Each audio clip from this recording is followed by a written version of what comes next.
welcome to the Switchrpg podcast. I am one of your hosts, Gio, and I'm joined by Just Johnny. Just Johnny, how's it going? It's going good. It's going good. I can't see a thing, but it's going good. What do you mean you can't see a thing?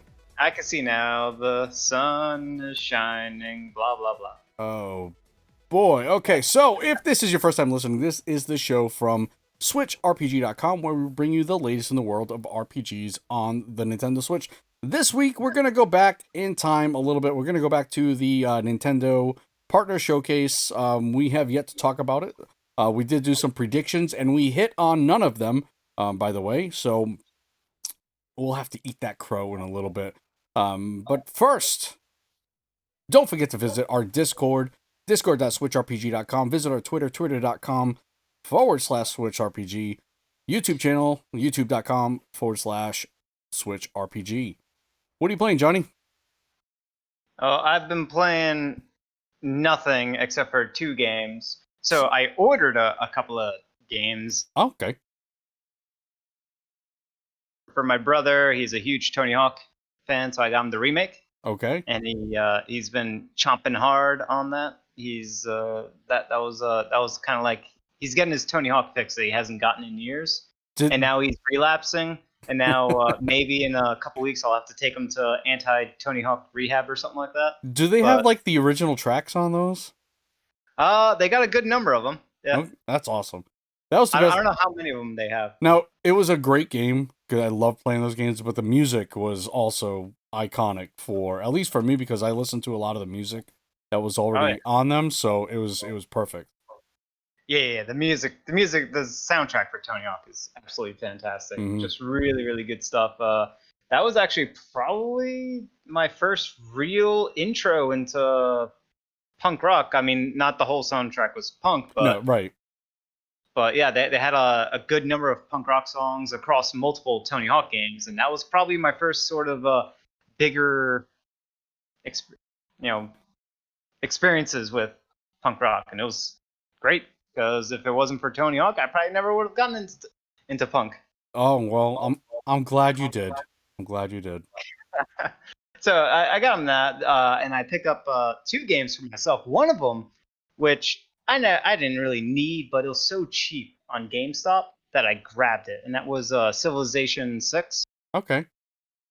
Nerd. It was like $13. Wow. $13 physical. For what system? For the Switch. Oh.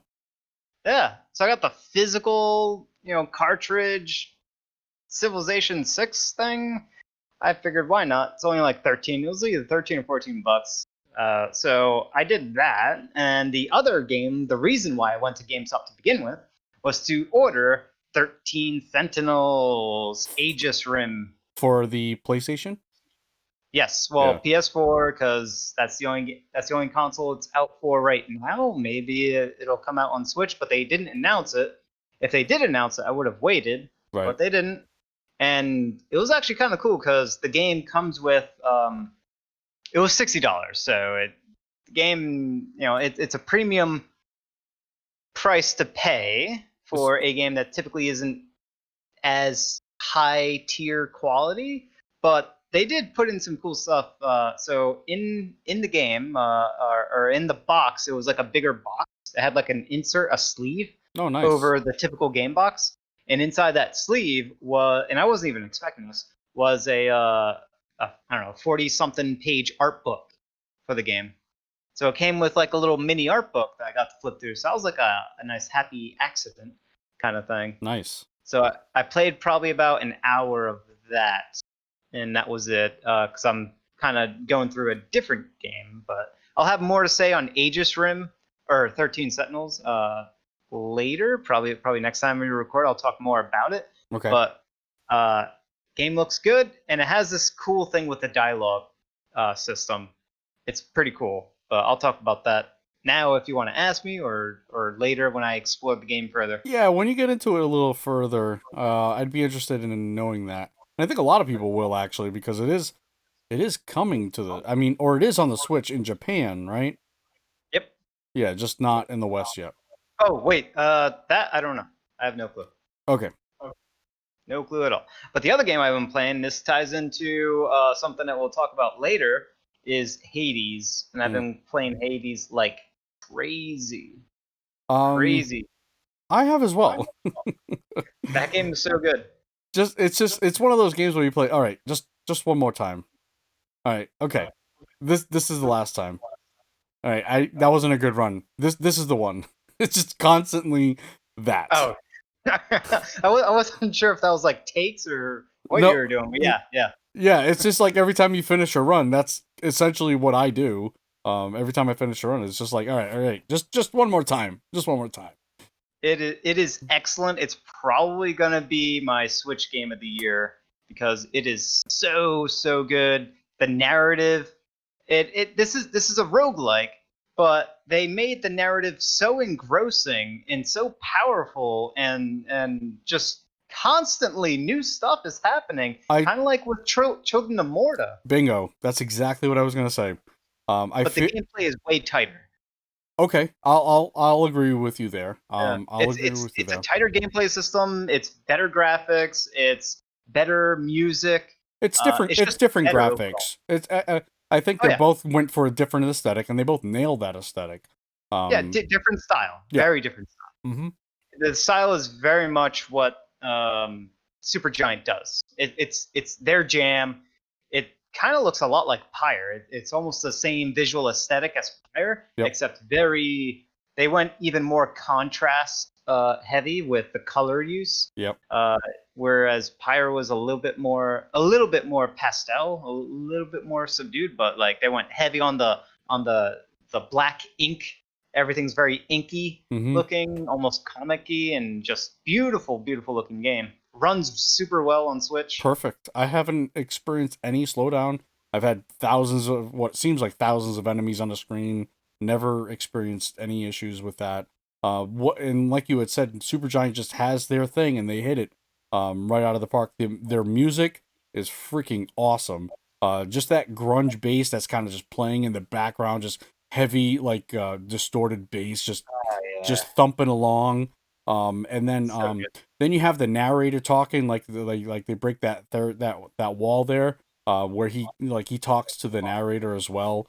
Um, it Yeah, is breaking the fourth wall. yeah, it's Yeah. just and it's so much fun. Like and then you're doing all your relearning of all your Greek gods and everything like that. Man, yeah, it's got very addictive gameplay. How far have you gotten? Um, I have gotten to the third boss so far. Oh, the duo. Yeah. Well, I think the first time I saw him, it was just one of them. It was just the bull, whoever that is. The, Oh, that was yeah. That can happen sometimes. Yep. yeah, and then the second time I got it was the bull and someone else. If you had said his name, I would know. Um, Theseus. These, yeah. Well, he had like a sword and shield, or a spear and shield. Spear. Yeah, it's a spear. Yeah. Yeah, but that's actually so when you fight the bull, I forgot his name. It's like it starts with an A. When you fight him, that's not the final fight. Oh, okay. So it's a sec. It's That's like a fight before the final fight kind of thing. awesome. Yeah, it's not it. I guess they do that in order to give you practice and to let you know who to take out first when you're fighting both of them at the same time. You Gotcha. should definitely take out the bull first. 'Cause it's way easier when you do that. All right. Well, good to know. Oh, sorry. Should I not have mentioned that? No, that's fine. That's fine. I mean, I already know who the fourth boss is. I don't want to mention it just in case no one's gotten to it. But Yeah. Well, I have gone through, defeated the final boss. I think. I've definitely done the main. I've completed the loop, and I've completed the loop multiple times. And even though when you complete the loop, you think that would be the end, it's not the end. okay. That's like the halfway point to the game. I must be really. I don't know how much time you've played it. I don't know what you've unlocked. I must be pretty bad then. Uh, I probably played with. Did you get the? You can get like a little water like a pool, like a bird bath almost in And your room, Yep. and you go up to it, and it tells you how many runs you've done. Yep. I What do you? think I'm getting close to 30 runs. I'm right around in between 25 and 30. Okay. Well, I'm about that as well. So Oh, and you're not that far in? Hmm. no. Hmm. Might be a skill thing going on. But it is so good, and just so you don't get discouraged or whatever, like because my expectation was once I completed the loop, that's it. I would have been done with the game, and it wasn't the end, and it seems like that was only the halfway point. Oh. There's a lot more to it, and I'm Okay. glad that there is because it's enjoyable that there's more to it. I don't know if I ever want to play again, to be honest with you. I think I'm done playing the game. Just a pro tip though, because this messed me up. I didn't even realize it. I went through pretty much doing until I completed the main loop, and then you go up to the mirror, and I noticed on the left hand side of those stats that you can improve, the permanent stuff, that you can swap them. There's like two. They swap with each one, and I didn't realize that until afterwards. And I I'm don't. like, oh my goodness! What are you I saying? thought. All right, so you have to use the keys to Yeah. unlock more stats that you can Yes. dump your purple crystals into. Mm-hmm. Yeah, that isn't it. There's two of them per line. I don't really. Yeah, if you look all the way to the left, there's like this weird looking square icon. Click on that, and it will flip it, and the text will go from, I think, like purple to green. And it's a completely different ability that you can dump points into. All right. Well, We're not gonna take a break. I just gotta go grab my Switch. Okay. Grab it. Go for it. Because I don't believe you. You don't believe me? Yeah, I didn't even realize And that was in there. Then I saw that. I'm like, I just spent all my points on these things that mean nothing when I could have spent it on. There was a second. Basically, it's a second choice for every single one. There's a second choice. I'll also say that once you grab your weapon, you can actually click on the weapon again, and there's also things in there you can choose. Yeah, that happens when the weapon turns red. Right. I feel like it turns red every time. Oh, there's like blood going around it. Yeah. I don't believe you reveal the weapon. All right, give me a second. What? Give me a second. Did you pause it? No, we're still recording. Oh, we're still recording. Yes. Oh goodness. We're going wild here. So Hades is probably gonna be, if I had to put it up there, probably gonna be my favorite game from Supergiant. And to topple Pyre is quite the achievement. I don't know if it's gonna topple Pyre, but it seems like it might topple Pyre. Well, it's so good. Pyre's not on the Switch, is it? I don't know why it isn't. It should be on the Switch. Yeah, I'm sure. And I will tell you that I'm pretty sure that Supergiant sells really well on the Switch, so I'm sure Pyre will be on there. Right. And Hades is right now it's tied for #1 rated game this year. Yeah. What's number 1? Animal Crossing? No, tied with I'm talking of all the systems. It's tied with The Last of Us Part 2. Holy cow. Yeah. 93%. That's crazy. That is crazy. So do you have your Switch fired up? Yeah, I'm actually gonna load it up right now, but I mean I'll go on to what I've been playing. I've been playing Adam RPG. You'll notice that if you visit the YouTube channel. I feel like I think my time with that might be coming to an end. A lot of the quest lines are very obtuse and they give you no direction. It almost makes you feel like some of the quest lines are bugged. It's just really super frustrating. So yeah, it'll tell you to go to a town. I'm sorry, can you turn my end down on you? Like I can hear an echo. Just did. All right, cool. So yeah, like a lot of the quest lines will say, all right, go to whatever town and gather more information. Will literally talk to everyone, and I've yet to gather information. I've looked in every nook and cranny. It's just like, this is just super frustrating. There's no like quest like markers or anything like that. So, yeah, I don't know. I think my time might be coming to an end with that. Time to pick something else up. Hades, of course, been playing that like crazy. As well as Minecraft Dungeons. There've been a lot of improvements since the last time I played. I've been playing with my son. They've added so many different like things to it. If you played it initially and you kind of stopped for a while, get the DLC, start playing again. It really, really is worth it. Holy Well, cow! there I you I had a. I see what you're talking about in Hades. You see the mirror now, the second choice for every single permanent stat or ability, whatever it is, the talent, whatever they call You have got to be kidding me right now. it. Yeah, I know, right? How insane is that? These some of these things will change the game. They're game changers. Yeah. Now I realize why they have that key on the very bottom. You could spend the key to completely respec. Right, and it's cheap enough to respec. I love that it's really inexpensive. It like allows you to play differently. Did you unlock all the? Did you use up all your keys? No, I'm at the level 20 tier. I haven't unlocked that one. That's what I was going for. I have 13 keys of 20 that I needed to do, but I can't even look at that right now. So you still have two more sets. You have to unlock the 20 and then the 30 that comes after that. All right, I haven't done that. Yeah. Yeah, Wow. it's a lot of keys to get. Wow. The final one is there's some pretty good stuff there. Well, The last two actually are both really good. already. All right, definitely. I've seen a lot of people playing that game, Hades. Yeah. And if you're not playing it, like get into it. Watch some videos, see if it's something you like. Obviously, Don't watch it. Don't watch it. well, Don't spoil it. well, here's the thing. Story's actually good. It's actually really good. But not a lot of people like the gameplay of roguelikes. So it's if you don't like that gameplay loop, this is not going to be your thing. So It is a very fast, very fast paced action game. Just action Diablo-esque faster, yeah. in terms of enemy like attacking things like that.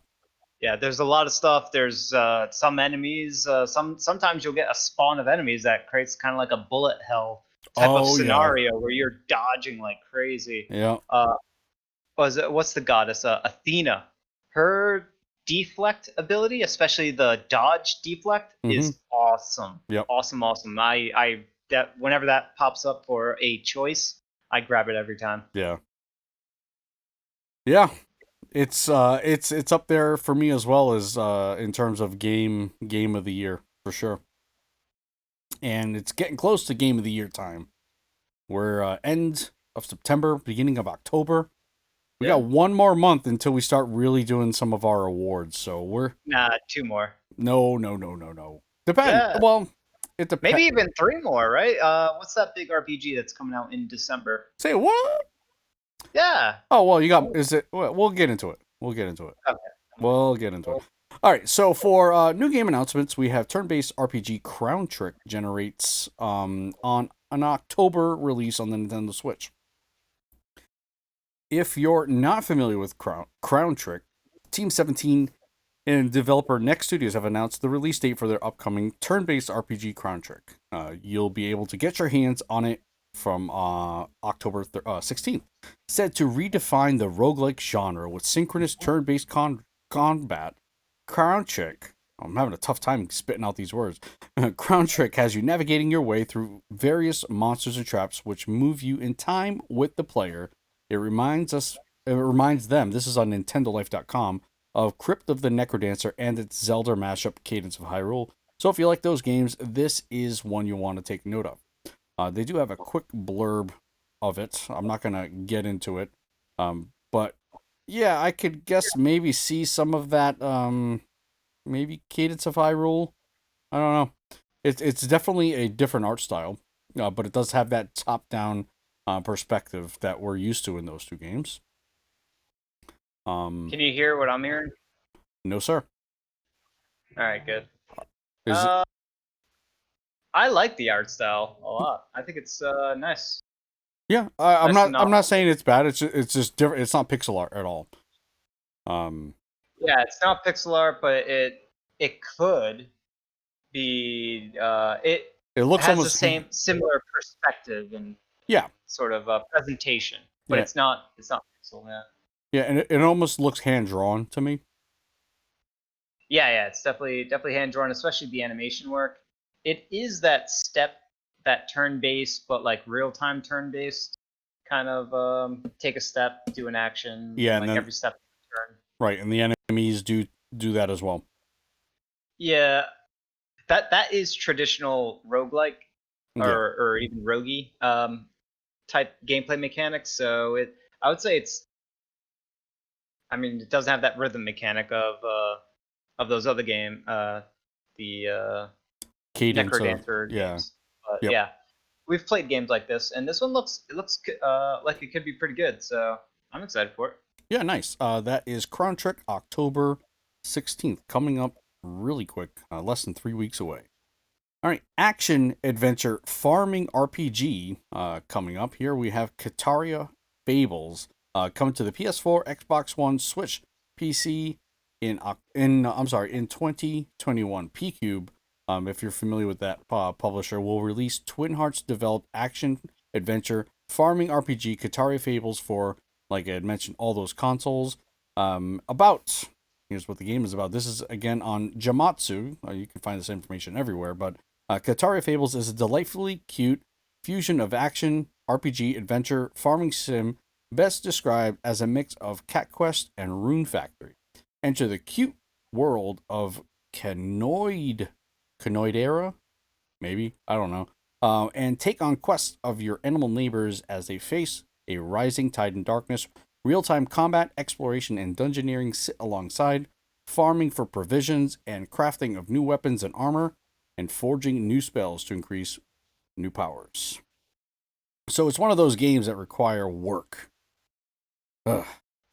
I don't know. It looks pretty combat intensive to me. It does have the Harvest Moon stuff in there, but I see a lot of combat going on. Well, that's good because that's your Cat Quest, your action RPG portion of it. Yeah, and you're right. I do see a lot of that combat, but apparently there's a whole farming side of things, sim side of things, and to Yeah. me, those games have never. They're just not for me. Yeah, I don't see anything in the game that stands out as being something special to pay attention to. It could be good, but it's I don't know. It's there's nothing new in there. I've seen the mechanics that it's doing. I've played games with those mechanics, 20, 30 years ago. So Yeah, maybe not 30 years ago, but yeah. I was gonna 20. say not that long, but yeah, I know. Harvest Moon is pretty old. Right, I know what you mean though. I do Yeah. know what you mean. So, I mean, when they say Rune Factory, I'm thinking there's going to be, what you could like marry people, things like that. Like the dungeoneering, that whole aspect of things. But Um, it's you're playing as a cat. I don't yeah. want to marry other cats. That's just weird. Why is that weird? I don't look. I Who, don't. who knows what you're able to do here? For me personally, I'm all set with trying to marry an animal. I don't know. I don't know. What if they get into like cross species stuff? That's just well, weird. well, yeah. I mean, like you wouldn't want the snakes, right? That'd be just I don't know. A cat snake. All right, now I'm excited again. so I don't know. It could be a thing. A lot of people are looking for kind of Rune Factory alternatives. That maybe that's and this one's like maybe a little more combat focused, and maybe that's your deal. Well, this is definitely Rune Factory territory. This has Rune Factory written all over it, but there's also Rune Factory. So if you're the kind of person that would rather play as a cat, then this is for you. It's Rune Factory, but with a cat. Yeah. All right. Next, we have a Kemco game. And actually, it's a different kind of Kemco game, at least from what I'm used to. Kemco announces RPG Golf Legends. Not much information on there regarding this, but let's see what we have here. This is on RP Gamer. Publisher Kemco and developer ArcticNet have announced RP Golf Legends for PC and consoles. The game is scheduled to launch in 2021. RP Golf Legends is a follow-up to RP Golf that launched on Android and iOS in 2017 and on PC via Steam in 2018. So if you go to the Steam, what do we got for ratings there? So RP Golf Legends does not. I don't see it. It does Well, not exist. All this I is see is RP Golf. yeah, this is so the RP Golf Legends is a follow-up title to that RP Golf. Yeah, let me see if I can find it. Yeah, it doesn't exist. So only the original exists Okay. on Steam, and that was in 2018.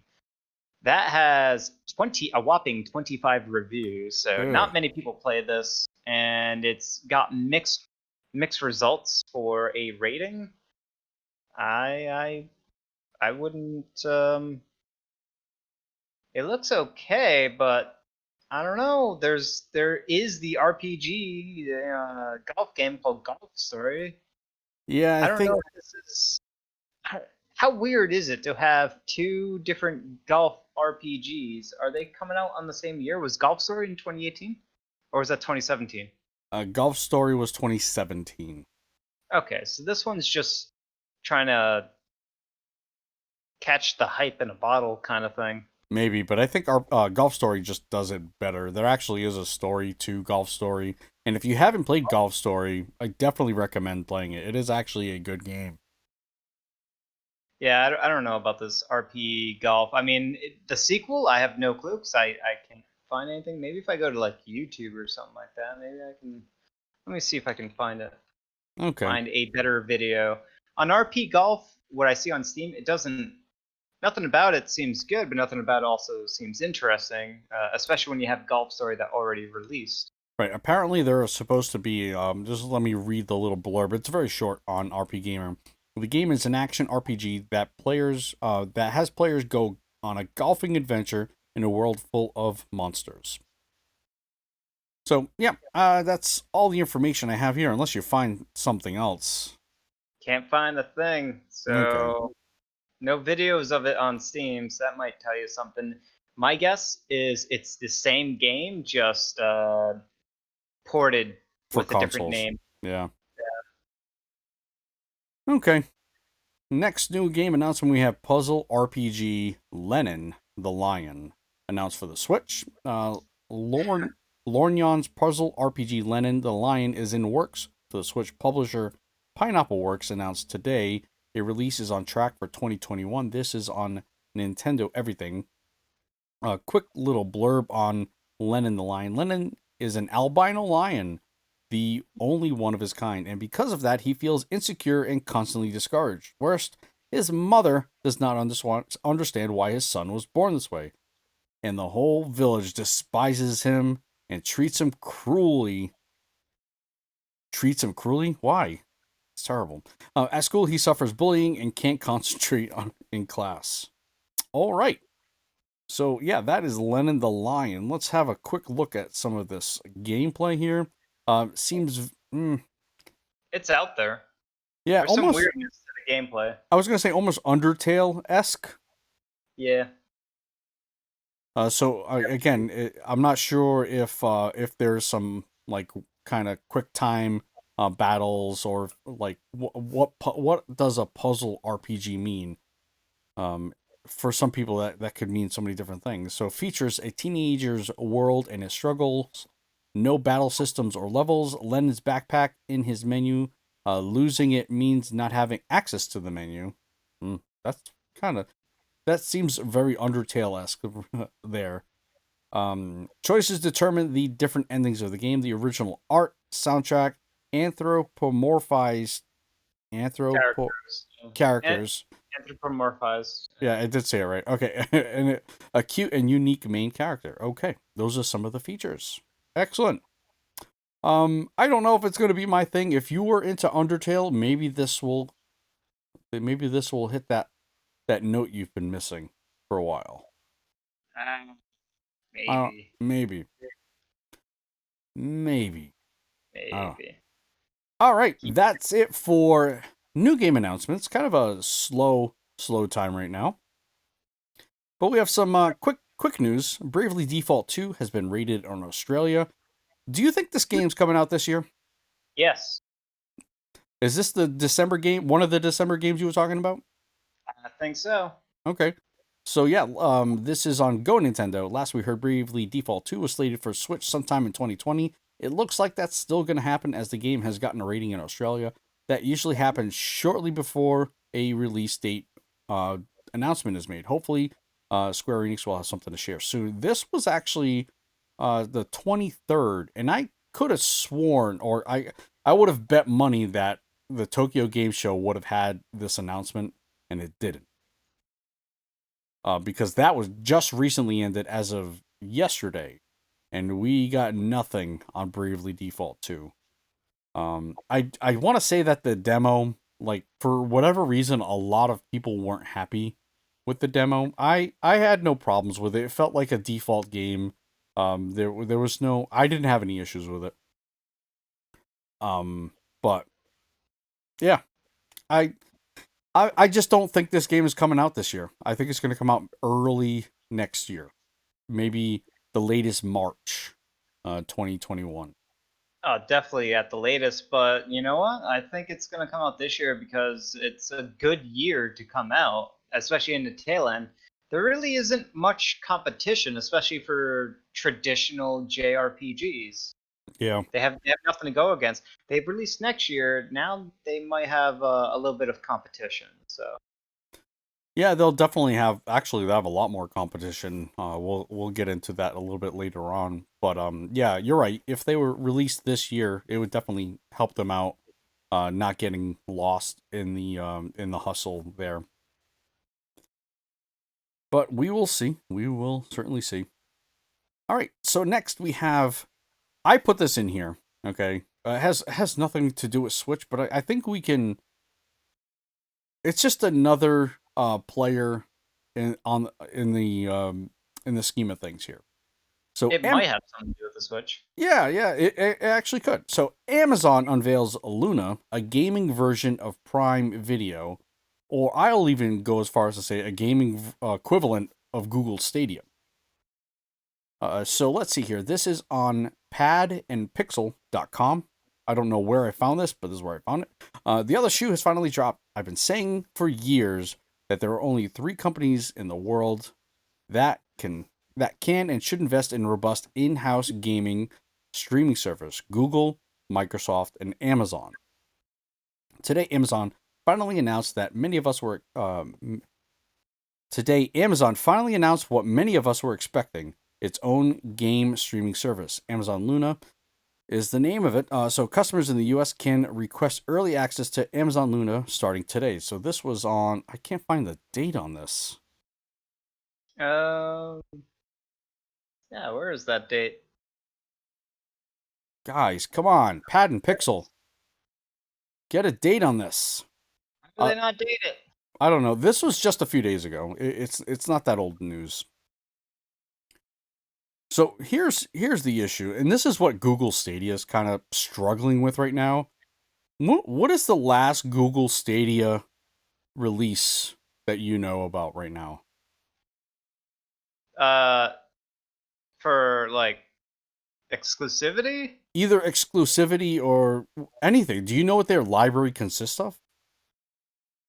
Doesn't matter. The only thing No. that matters is exclusives. What's exclusive on there? They ain't got nothing. That's Nothing. well, and that's an issue, right? We dealt with that Yeah. with the Wii U, right? So, but the Wii U also lacked third party support, so they're kind of getting the third party support, I guess. Amazon will. I don't know if it'll be on there. They are making their own MMO. I'm wondering if that'll be on there. I would guess it would be. Oh yeah, the MMO is called New World, I think. Yeah, New I World. signed up for it. I have the key for it or whatever. I could download it and fire it up, but at this point the tech is kind of a little bit old on it, so it doesn't look as visually impressive as when Right. they first announced it, and I'm kind of out. So that was it. It's what is it? It's like colonial RP. It's like a colonial time RPG with some Yeah, fantasy elements in right. there. But at this point, it's also it was that had some troublesome uh, development because it was on the Crisis engine, and they switched it to the Amazon thing, and I don't know, Yeah. weird stuff happened with that. So here's the thing, like when you price out all these streaming stuff, the early access is $6 a month. I can see that going to about $10, right? So let's just say it's $10 a month. And then we have, let's go to pricing here. This is just the one thing that caught my eye here. Google Stadia is $10 a month. Okay, so now you're kind of balancing between the two, right? Should I go for Stadia or Amazon? But then you look at this way, and this is the way I would go for it. Obviously, there's a bigger upfront cost to this.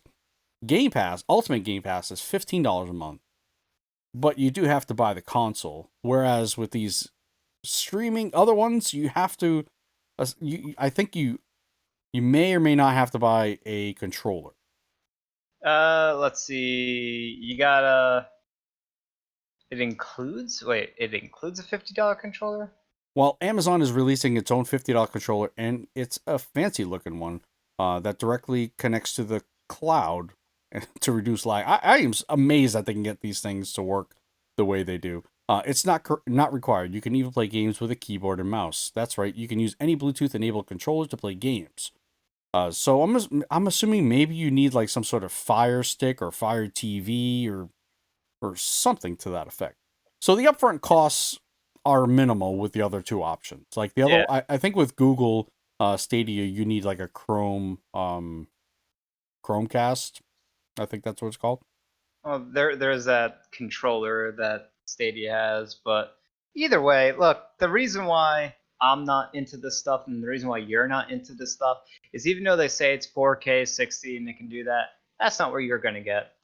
Not at all, because even if it is at 4K 60, compression just ruins it, wrecks video streaming like crazy. Yeah. And then if that you're okay with dealing with that, which I'm not, but if you're okay with that, then you definitely won't be okay with the delay, the input latency, and the delay of the video reaching you. It's just not an experience that I want to have. I mean, for me that eliminates any chances of running a fighting game, uh, over a streaming service. Maybe if it's Mm-hmm. a very slow-paced game, like I don't know, Civilization, something that's turn-based, I could see myself playing that via streaming, but other than that, that little sliver of games where my reaction time isn't necessary, like I could not imagine playing Hades on a streaming service. No way.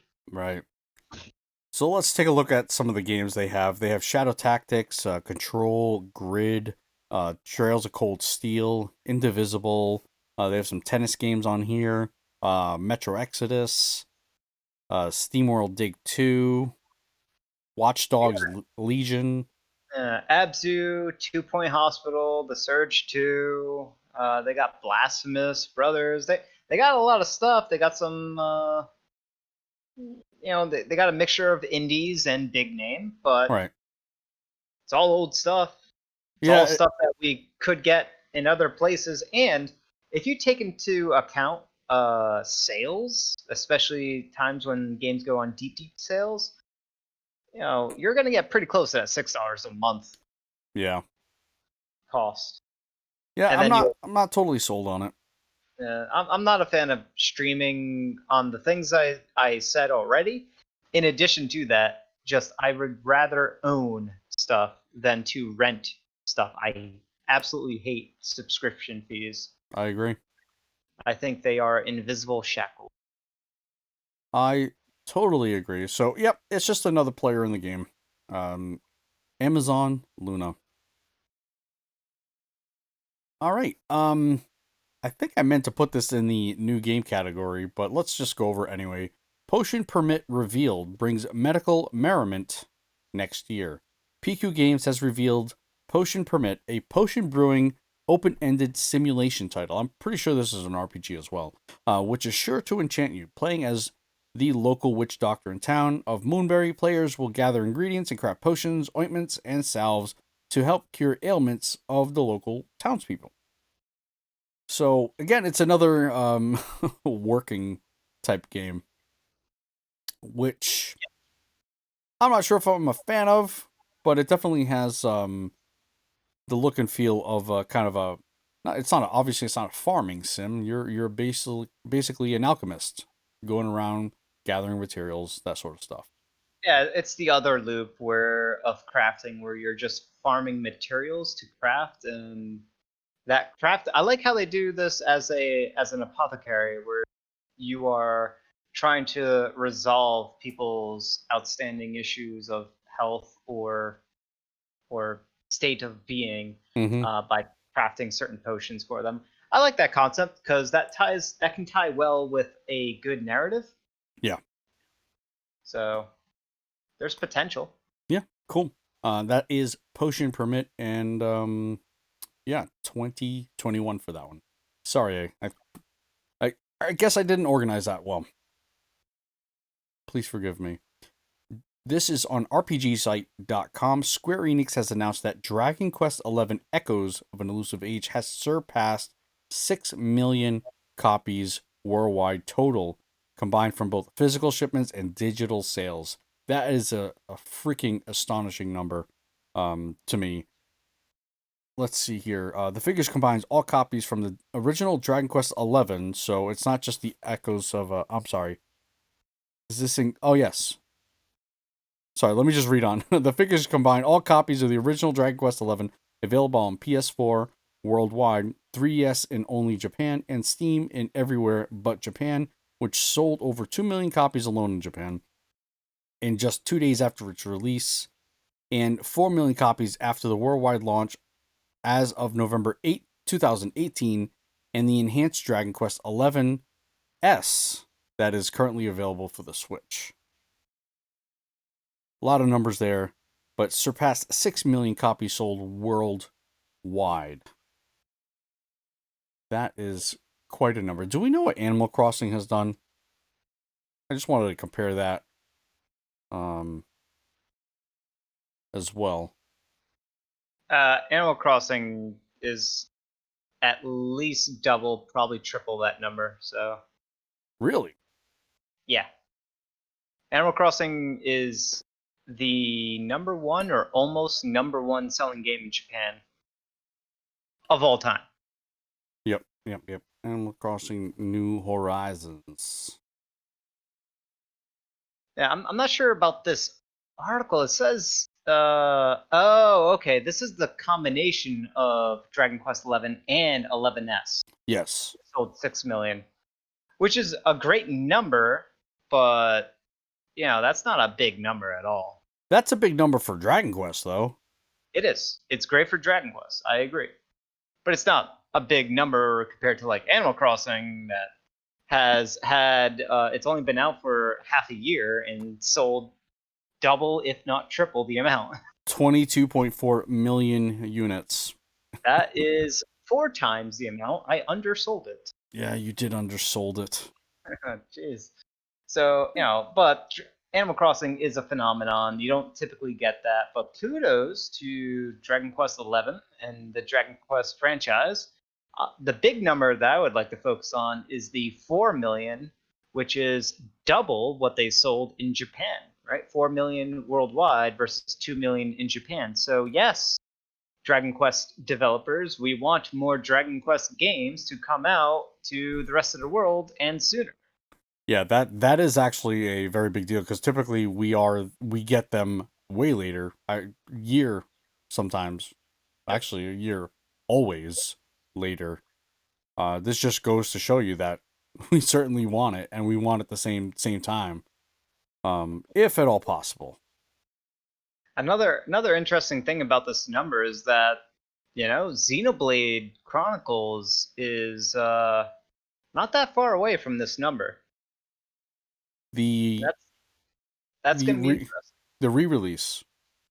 I'm not sure which one has sold more at this point, Okay. but either way, Xenoblade, I believe, pick a Xenoblade game. I'm not sure if it's the re-release or the remake or the Xenoblade 2.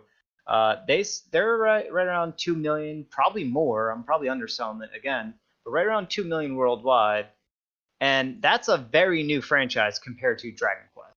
Right. Right. We're talking decades for Dragon Quest. So, Xenoblade is going to outsell Dragon Quest. I can easily see that happening. I don't know. With the next iteration, not the current Xenoblade game. Okay, yeah, that's certainly a possibility. So if there was like you talking like a Xenoblade Chronicles 3, is that what you mean? Yeah, if there's a 3 or an X2 something, whatever. Yeah. I would even go as to say like whatever the next Monolith game is could potentially do that. Maybe the thing with Monolith though, if they're making a new franchise, that might, depending on how they market it, it might not get as much attention. Yeah, we will see. We know they're doing something. Yep, They just don't want to tell us. they will. Obviously. It's coming. All right. So this isn't out on the Switch yet. Soon will be. We will see. Genshin Impact actually got released today, 9/28, September 28th. What were you gonna say? And no one's playing it. What? Is no one playing it? Because the servers are overloaded. Oh man, will they get? Everyone's trying to download it. That's the problem with these kind of free to play. If you're not prepared for the freaking rush, you know, so that could easily happen. So yeah, developer and publisher MiHoYo released the launch trailer for its open world RPG Genshin Impact, again, which is free.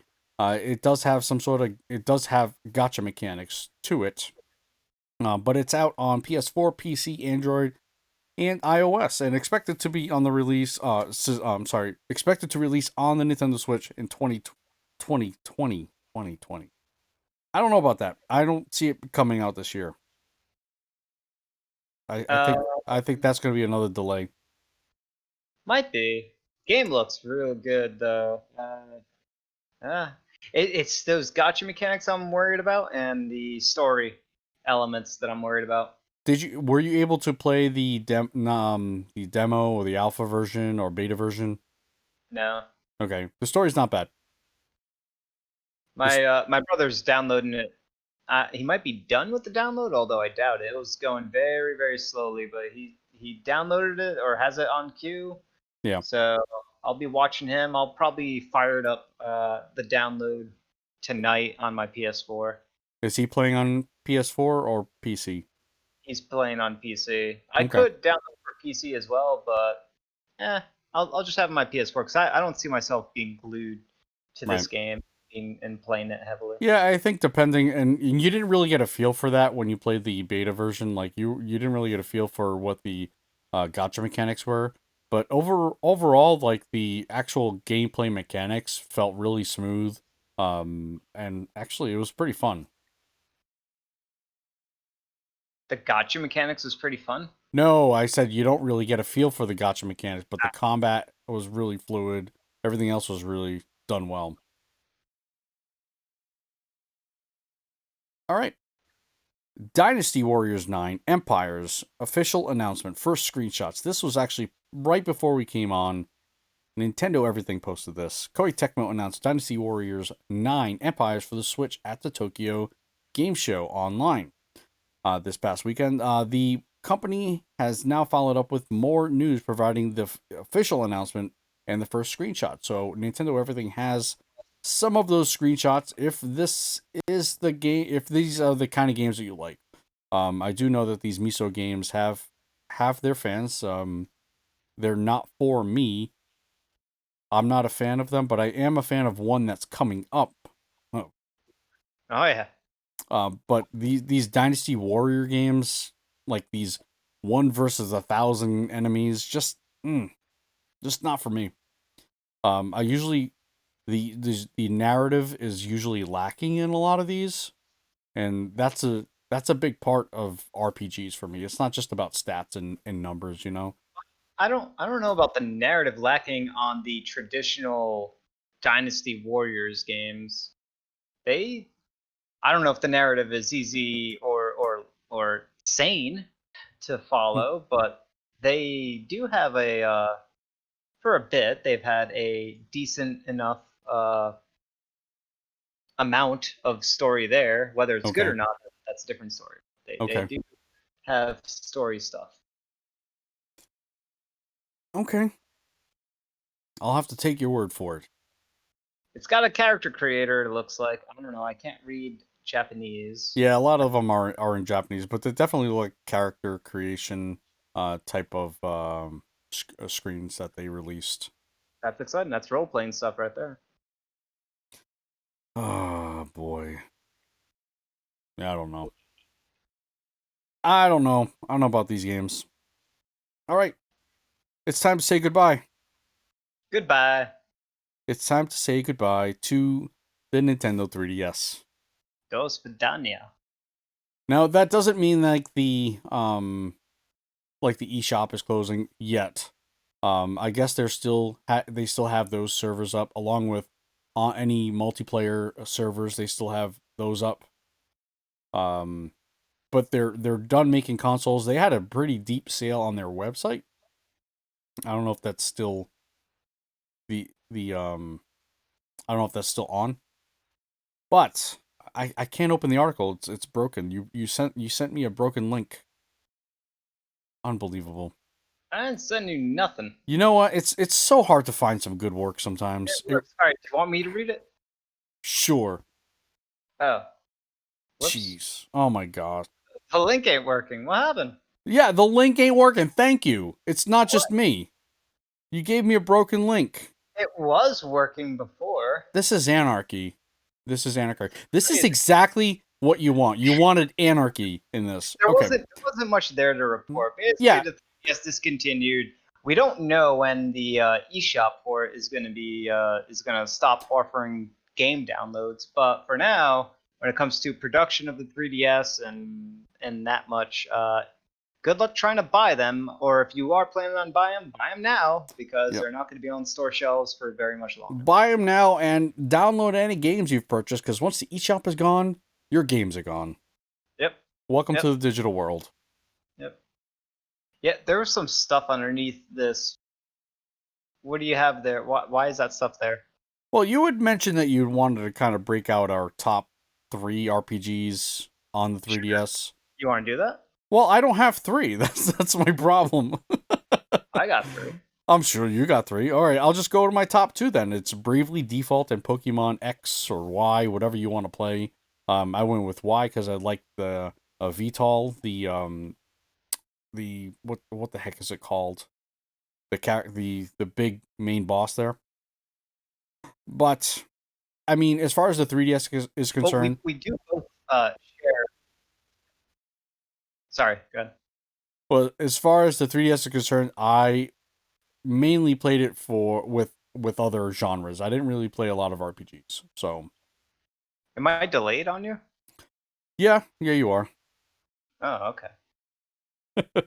So, what were you gonna say?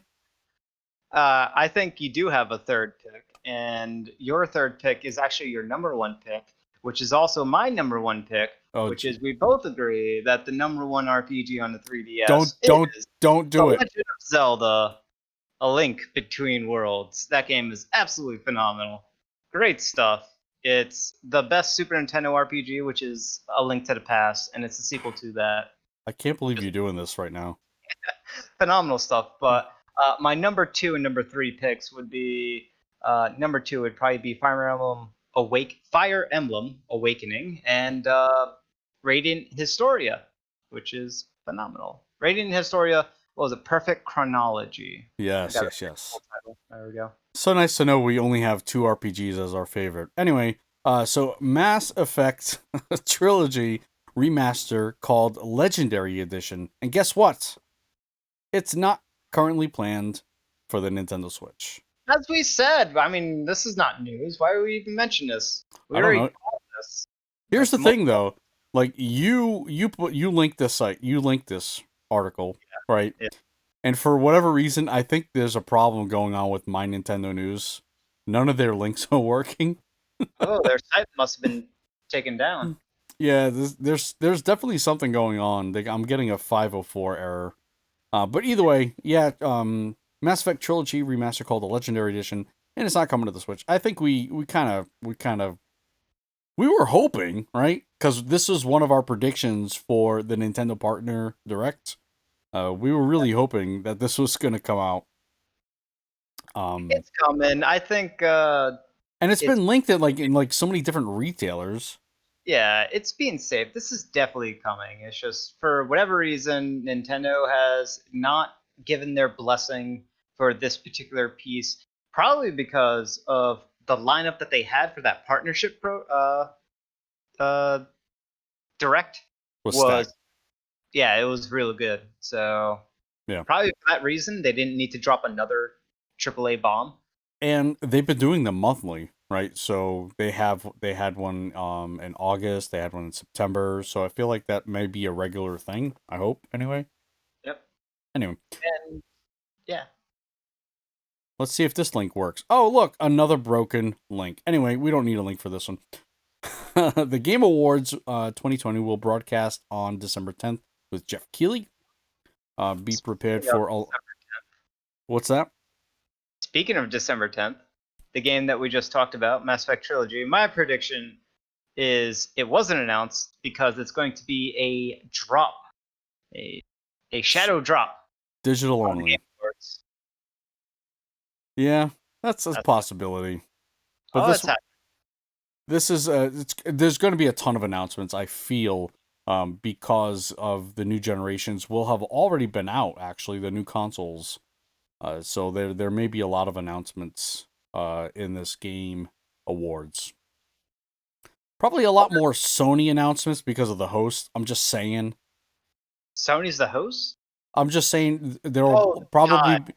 Yeah, Jeff Keighley's the host, but I'm just saying there will probably be more Sony announcements. There'll probably be more Kojima announcements. Oh yeah, you're right. I'm sorry.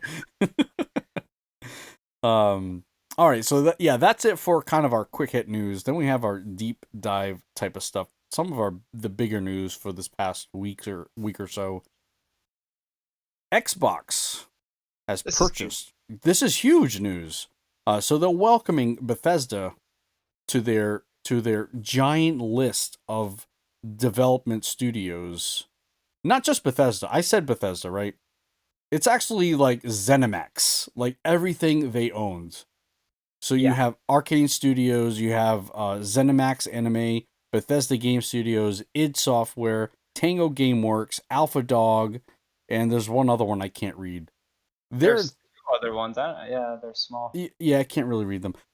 But I mean, they did say that they're going to allow Bethesda whatever agreements they had with other consoles. They're going to allow them to publish those games there.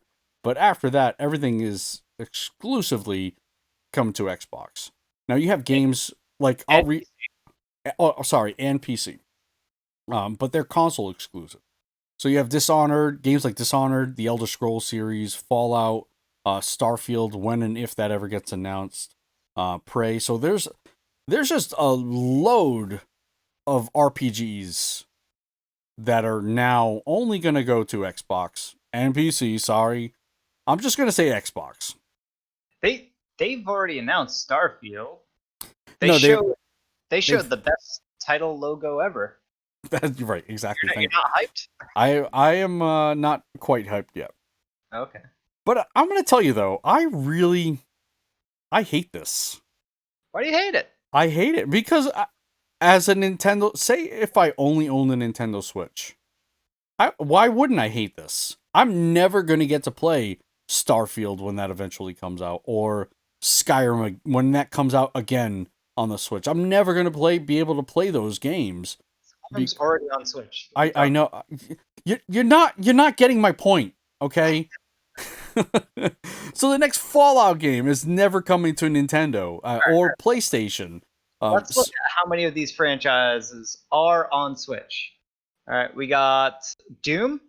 Yep. Elder Scrolls. Yep. Wolfenstein. Yep. All right. The ones that aren't on Switch is Prey, Evil Within. Starfield never came out yet, so we're discarding that. You forgot Fallout, Dishonored. Doom. Our Doom is already out on Switch. Right. You didn't mention it though. I don't think. I did. I said Okay. there's three of the franchises are on Switch. 4 of them are not. And Fallout Shelter is on Switch. Continue. oh, that is right, but not the main Fallouts, right? No, no. But yeah, there is some semblance of Fallout on Switch right now. So, and my guess is that there is going to be, because they did what was it? They've been doing Fallout stuff on Switch, and I think there is going to be a Fallout game, probably Fallout 4 on Switch. I could definitely see that happening. They already got it working with the engine. It's the same kind of engine Mm-hmm. as Elder Scrolls, just fine-tuned in certain ways. It's not a good engine, but they fine-tune it. They got it to work already on Switch, so they can absolutely get that running on Switch. It's not as impressive looking as the Outer Worlds is, right? Right. So Fallout 4 can, some downgraded version of Fallout 4 can definitely work on Switch. So I think that's coming. Dishonored could happen on Switch, and Prey also could happen on Switch. I haven't played enough of The Evil Within to determine whether that could or could not happen on Switch. But here's the big thing, the big takeaway is that Xbox has allowed their seemingly exclusive games to release on Switch. How many? There've only been two. How many? At least So you have Cuphead, you have Ori 1 and 2, right? exactly. Okay. Yeah. And they've I could have sworn they have done others, but just between Cuphead and Ori, those are two big ones, especially Ori. Ori's big. Yeah, but not Bethesda big. You know, those are indie studios. I don't know. I just really just. I mean, good for Xbox. They needed this, right? They needed Minecraft. studios. Oh, Minecraft is on everything. But that is a Microsoft property, and they brought it on Switch, right? And Right. Minecraft Dungeons is on Switch. Is there Minecraft Dungeons on the PlayStation? I believe so. Maybe I'll keyboard that. You keyboard that. I don't know. I just like I said, Xbox definitely is playing the game. They definitely needed something like this. This is huge. And I just hate that even if I was a PlayStation fan, right? After whatever publishing agreements are over, you're never going to see their new games on there. Whether they're good or not, it's whatever. Like, I don't know, whether you know, not you like those games, they're just never going to be on there. And that's, I think that only hurts the gamers, to be honest with you. I don't think so. I think so. I think it's fine. I mean, for the Bethesda stuff, typically the best place to play is PC, right? If you're playing Fallout, if you're playing Elder Scrolls, and probably most likely Starfield, that's PC stuff. If you're playing id stuff, you kind of also want to play that on PC, right? You're playing Doom Right, but again, not everybody has gaming PCs to optimally play these games. I don't have a gaming PC. I can't do this. They're not massive system hogs. I mean, yeah, they look real good, but they're not causing your system to chug and making it like set on fire or anything like that. You can actually run it and it'll look real good on lesser gaming systems. Right. But it's just another thing you need to have, and I'm gonna be honest, it sucks. It really does. It's just, I see it as a wash, more or less, and it could be an improvement, right? If you get the quality that Microsoft wants to hammer in with their now exclusive franchises, because that's what they're missing. They've been missing this whole sort of franchise, this internalized exclusivity franchise sort of recognition. They don't have any characters. They got Master Chief and Gears, and that's kind of it, and Forza. yeah. All right, they're making a comeback with some other ones like Fable, but man, they're starving for something that's actually meaningful and worthwhile. Oh, another one that I forgot that they brought to Switch was Hellblade: Senua's Sacrifice. That's Microsoft, and that's on Switch. So there's a pretty strong relationship, or a good enough relationship between Microsoft and Nintendo, where I wouldn't necessarily write off some of these potential franchises as not coming to the Switch. Right. I just don't think that. I think that happens because Microsoft doesn't see them as a direct competitor, whereas they see PlayStation as, especially on the graphical level, they see them as they see PlayStation more as a competitor. Yeah.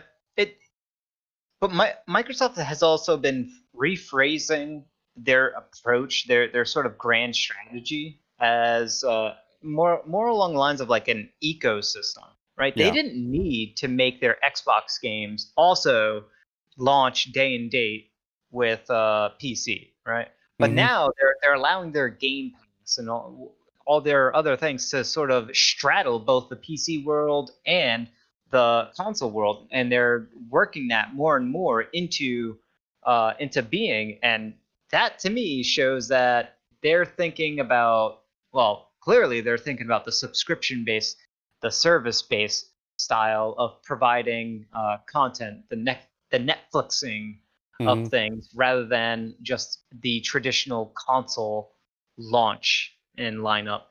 And if the way I see it, the stronger they lean on the PC strengths, the better, because there's just, you're never going to uh, beat out the amount of content that's available on PC games, and the plethora of PC games and the quality of PC games that exist, than you will with consoles. There's just way more games out there in PC, way more experimental stuff, more flexibility regarding and speed of upgrades and patches and things like that.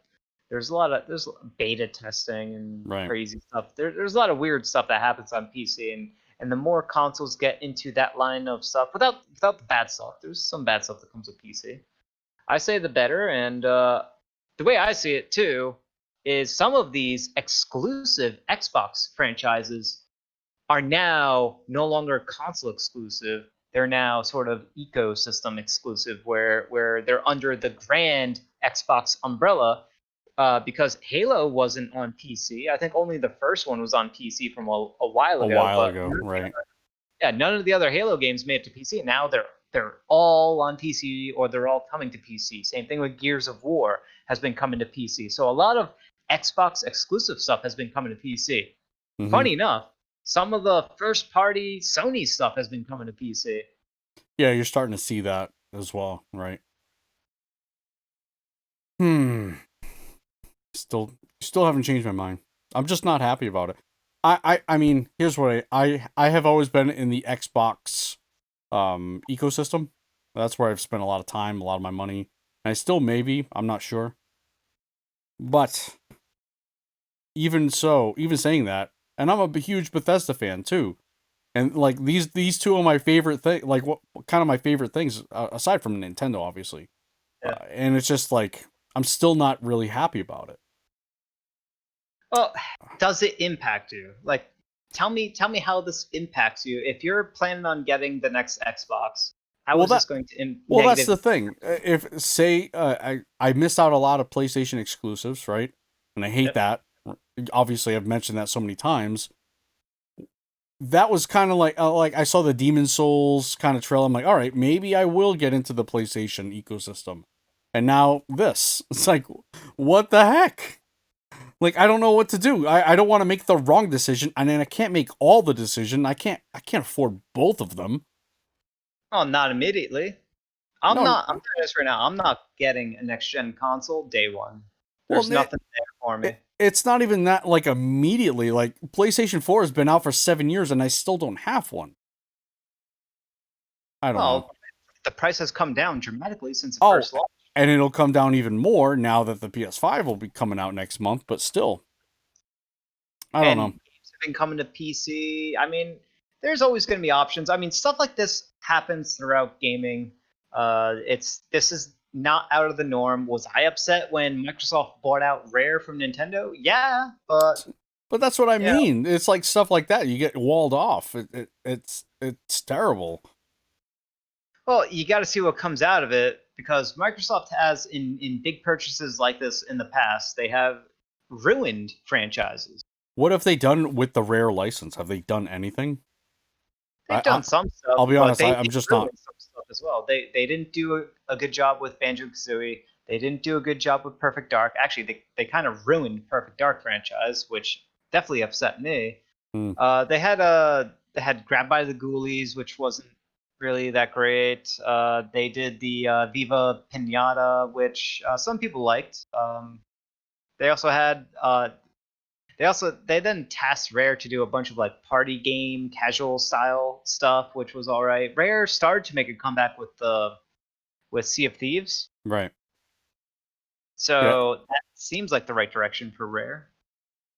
I guess. But Uh, it's taken them like quite a while to get to that point, no? it is, and also Rare. I mean, for whatever reason, Microsoft didn't tap into any of the. Oh, Rare did do the Conker's Bad Fur Day remake type thing, but they Meh. didn't really tap any further into the Rare franchises like Jet Force Gemini. Perfect Dark, I think, is probably Rare's best possible franchise. That and Banjo Kazooie, and they I'm didn't really do anything with those two. I'm Oh, just waiting. Fable, not Fable. What was it called? The one with the fairy. You could you could shapeshift into animals. I don't know. I'm just waiting for an episode where you don't mention Perfect Dark. Cameo, Oh, elements of power or something like that. yeah, I'm not familiar. Uh, that was a new franchise that they did for the Xbox 360, and then it launched and died because it wasn't that good or good enough. Not good enough. Not good enough. So who knows? I mean, I see the biggest part of this buy is Microsoft now has access to id Tech. That's a big deal. Mm-hmm. What 'Cause about the that's real good technology right there. what about the creation engine? Yeah, they. The positive of that is Microsoft now has access to the creation engine to fix it, or To to fix it. finally convince Bethesda, hey, you're not using this crappy engine anymore. Use something newer and better and more up to date. Isn't that what like Starfield was coming out or is coming out on? Is the creation engine maybe like a modified version of it? It's always a modified version of it. Yeah. That's always what they're doing. Oh man, I saw some people out there after this announcement, right? And they were like, "All right, Microsoft, what you need to do is fire Todd Howard, like Oh, instantly, right away, fire him, because he is the problem with the Fallout series, the Skyrim series. He's terrible. Like I was like, what are you guys smoking out there? yeah, he's not the problem. No, he's not the problem. Although he has gotten a little bit too cocky, but he's not the problem. Yeah, I don't know. I mean, the last game, although it has got I've read reviews that it's gotten better, Fallout 76. It's just not a It's good game. not even close to the promise of what No. it should have could have been. It's the tactics and the milking. Bethesda has been on a PR downward spiral Yeah. for the past like 2 or 3 years. No good. All right, on to our kind of main topic here. We had that partner showcase. There was a lot of stuff in there. It was actually a really decent one. And it I'll was go actually against our predictions too, because we were assuming it was going to be bad, just like the previous one. and we were very, very wrong. We mentioned Hades like a billion times. That was like just shadow dropped. It was available that day, which was awesome. I Um, bought it that day, just yeah, immediately. It's like, oh, okay, I think bye. I think I waited for like the last day it was on the like the pre-sale, not pre-sale, but like it was like it had a 20% off because it was brand new or whatever. I waited for like the last day. Anyway, then we had Square Enix. Is it Square Enix doing the Balan Wonderful?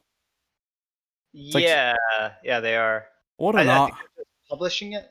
what an odd game. Anyway, Very up. yeah, so there was that one there. Then we also at the end there was Ori and the Will of the Wisps.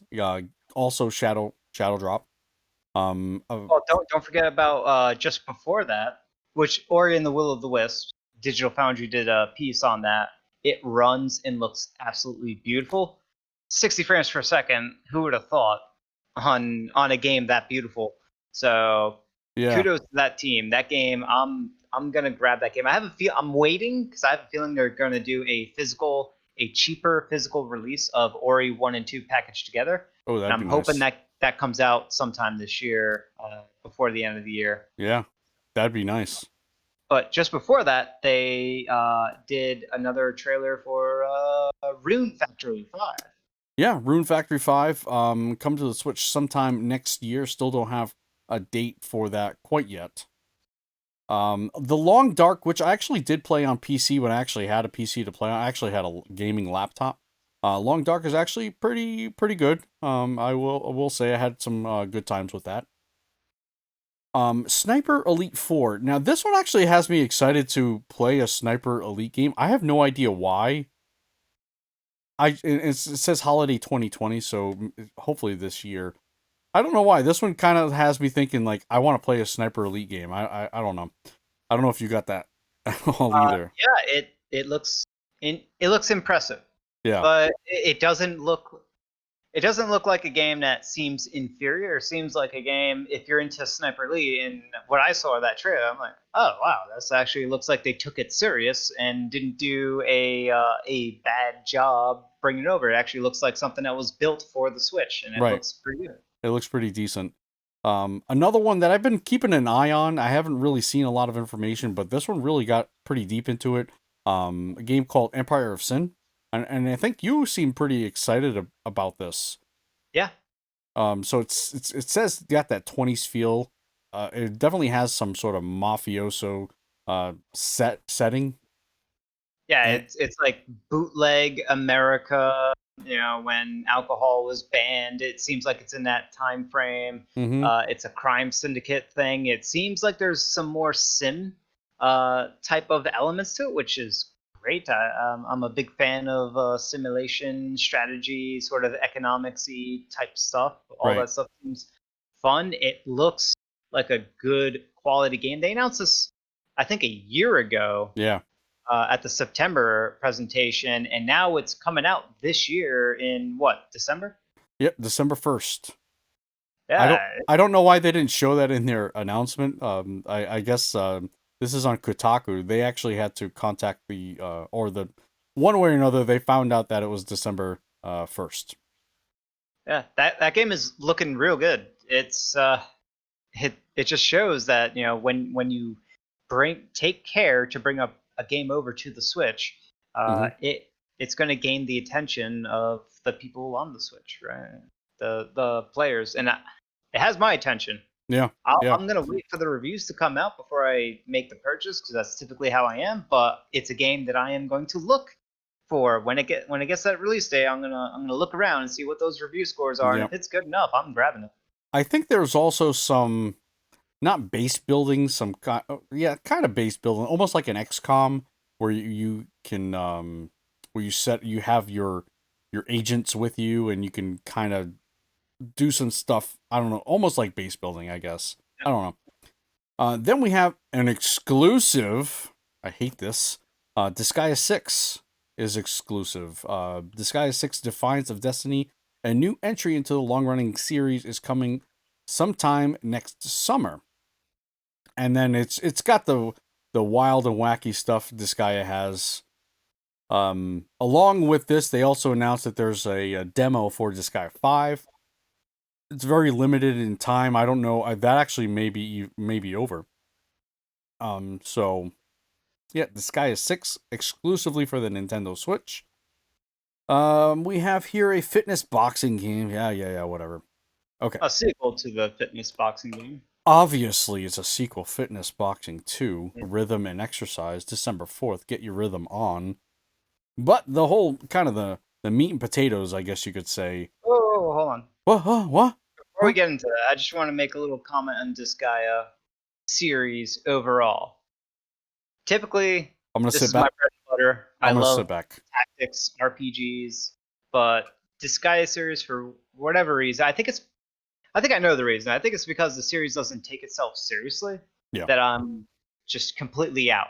It is so over the top and ridiculous to the point where I kind of tap out. It doesn't have the level of depth that I would like. It is a simpler, even though it doesn't present itself as a simplification of the tactics genre and the strategies involved within it, it is a simplification of it. And they throw big giant over the top numbers and a bunch of overly grindy elements to it, where it's not for me as the target audience. The target audience for this guy is definitely a much younger audience than where I would be comfortable with. So just for that, so yes, Disgaea 6 could be a big deal, but for me, I'm not hyped, and that's why I'm not hyped. Oh, that's true. It definitely has its audience.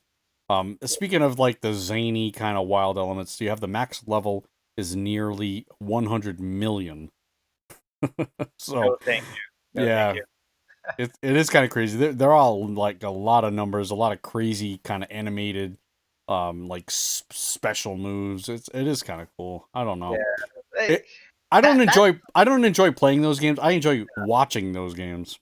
yeah, that stuff is fine. It's fine that those stuff are there, but when I play those types of games, like not only do I want the great gameplay, which Disgaea has to a certain degree, but I want the excellent storytelling that those games, the tried and true versions of those games have, Yeah. and they have it in spades, like just top notch stuff. Final Fantasy Tactics, top notch stuff. Ogre Battle, Tactics Ogre, right? Top notch stuff, but Disgaea just doesn't really have it story wise and plot wise. Right. I don't know.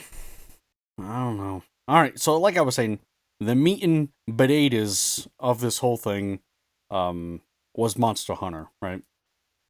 So they Yeah. have Monster Hunter Rise and Monster Hunter Stories 2 Wings of Ruin.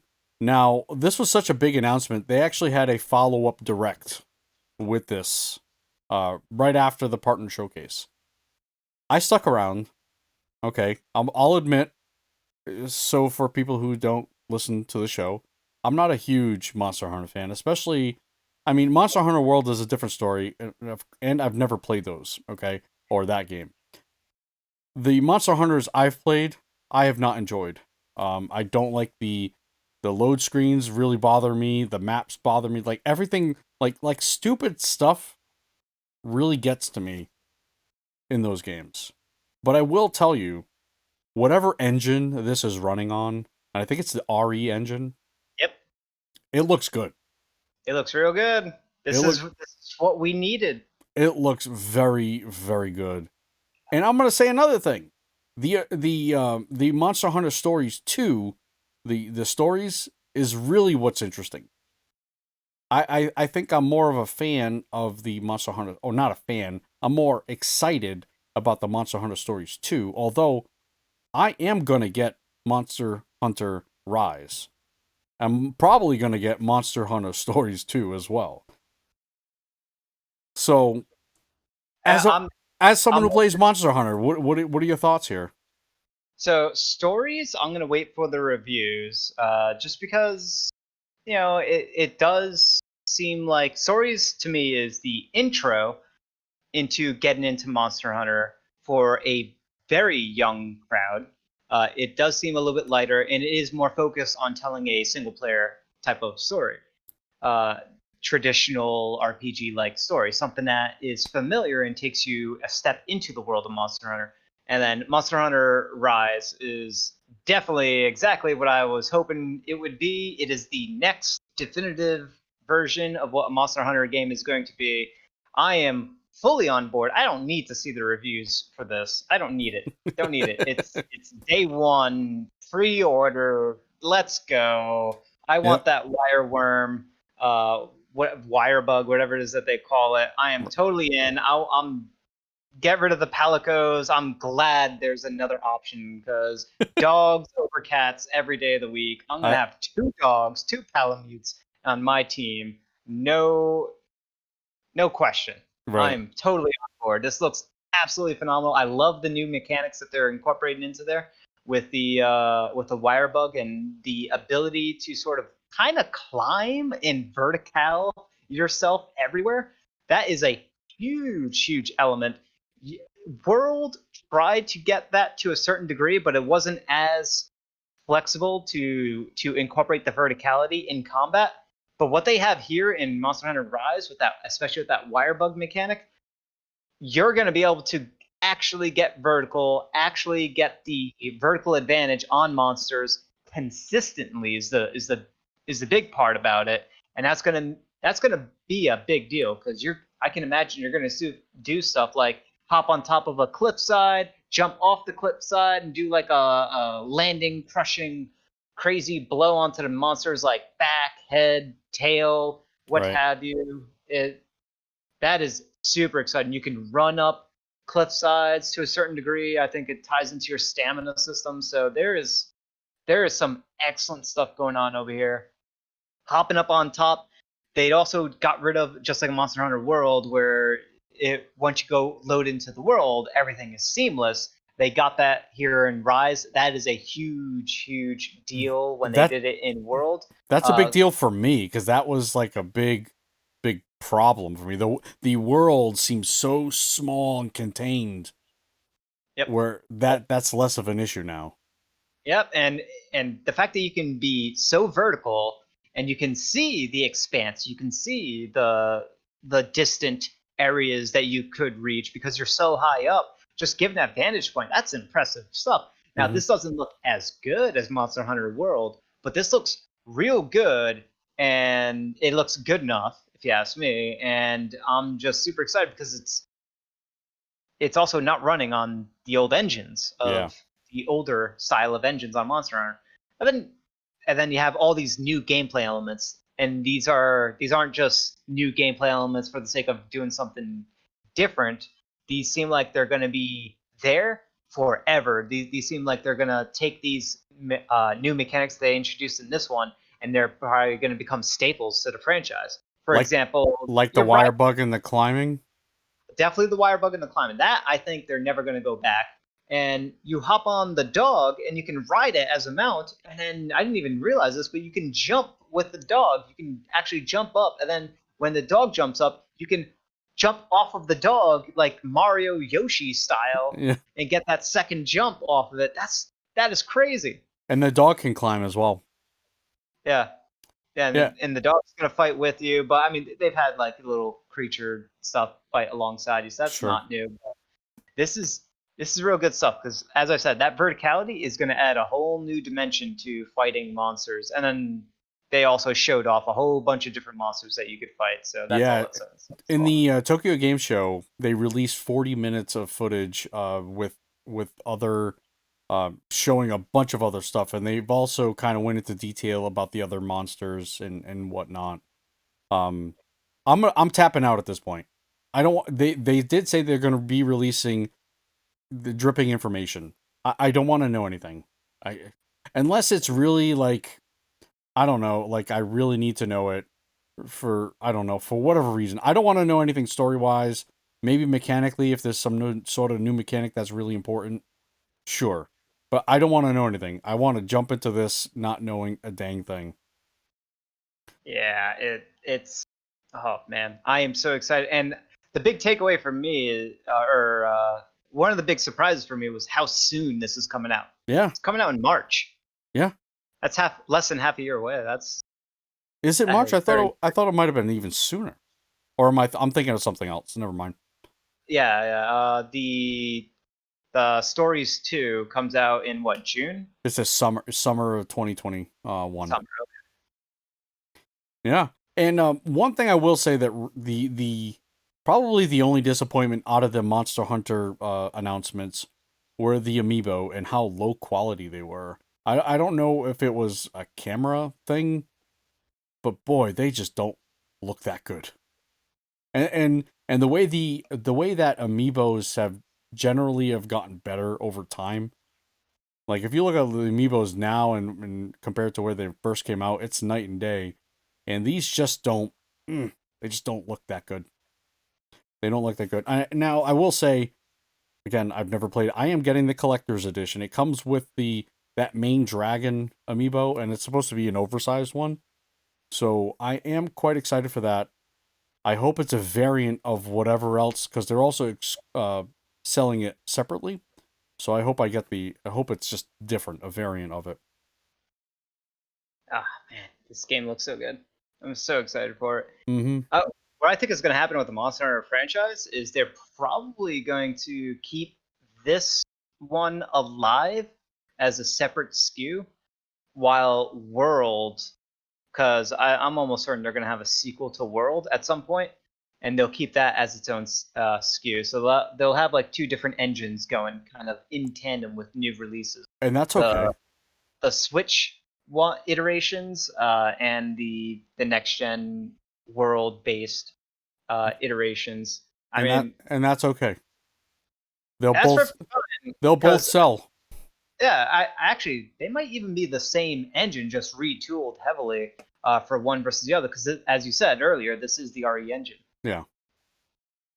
Okay. Um can I ask a question? Oh yeah. Does am I getting a story or a narrative in these Monster Hunter games? Like, is Monster Hunter Rise going to tell me a story? Yes, it's don't expect a great story. Traditionally, don't expect a great story in Monster Hunter games.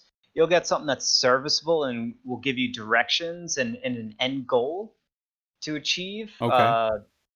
But I think stories is where you're going to get an actual story. I mean, it's in the name. Oh, okay. So with Monster Hunter Rise, yes, there's single player. You can do it from start to finish all by yourself, but the juice, the meat of Monster Hunter gaming is, man, it is the grind, right? This Mm-hmm. is the game kind of like with Hades, right? It's just the grind is so good. The challenge that it offers throughout in that sort of repetitive nature and the feedback loop of killing a monster, carving it up or capturing it, getting whatever drops it has to offer, crafting that new armor that looks like the monster you just slayed, or crafting a new weapon, uh, and then that enhances you in certain ways that allows you to sort of tackle the next hard monster. There's no leveling up. The leveling up is your gear. Mm-hmm. That is where your progression is. So it as you fight the monster over and over again, you may be stagnant because your gear isn't leveling up or increasing or anything like that because you haven't killed anything, but you're getting more skilled at fighting that monster. And with that skill set, that's really the most important thing. So it provides this perfect balance of like being skilled, but also gaining character progression. It's just great. If it's anything like Hades, I'll be like, I don't know, I'll be still on like the beginner stuff and you'll be done with the game. Well, I will coach you, senpai you as much as you want, or as little as you want. All right, all right.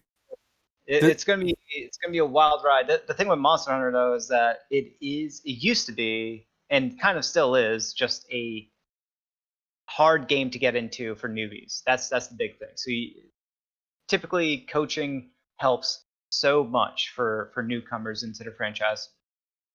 Now, and typically these are single player games, correct? No, they Well, are World I know is multiplayer. all of them. All of them. All of them are multiplayer. Yeah, Wow. I have so I, much to learn, Mr. I Miyagi. think I think all of them. I'm almost certain it's all of them. I don't know about the first one, but yeah, they are. That's the best part about them is that they are multiplayer. You four, three other friends, 4-player multiplayer, get together and take down a monster together over and over again. I don't Different monsters, so many different monsters, etc. I don't think they I don't think maybe it's just assumed, right? But I don't think they mentioned it specifically. Oh, Multiplayer. uh, It might just they be assumed. they I think they mentioned it in that longer extended Okay. thing. I might But have yeah, missed it. there's definitely going to be it because they talked about the Palamute and Palico Yep. and the options of how many you could have with you. And if you are doing 1 or 2 players, you can have two One. Palamutes or whatever. And if you do 3 or more, you can only have just one with you. Okay. I do remember that then. All right. I just didn't remember it. Yeah, it would be at this point in Monster Hunter franchise, it would be so weird and out of place if they didn't have multiplayer. Mm-hmm. And stories is just a different beast altogether. That one Right. I'm not expecting multiplayer. I don't know. I don't know what it is about the stories one, but that one looks good too. It does, and that one just they went with a very different art style. I didn't look into the original story, so to me that's just a very different. It's good looking art style too. The game looks good. It's just very very different, and I'm excited. If that game reviews well enough, I'll definitely pick up stories. I might pick it up anyway. We'll see. We will certainly see. So yeah, we are both excited for Monster Hunter. I kind of skipped over this. It was accidental. But I did want to mention it. Aonuma approached the team at Koei Tecmo specifically for Hyrule Warriors: Age of Calamity, and I think I kind of mentioned this when this was announced, or the last time we talked about this, is that yes, he did contact them because he felt that the war was probably it fit what they were doing at Koei Tecmo with these Misu games. And I haven't been able to read the article that you linked, Johnny. But I'm assuming that's kind of what it says, really. Yeah, it's along the lines of uh, Aoinuma approached them Mm-hmm. because because of their relationship already with a warrior, a Hyrule warrior thing already, Right.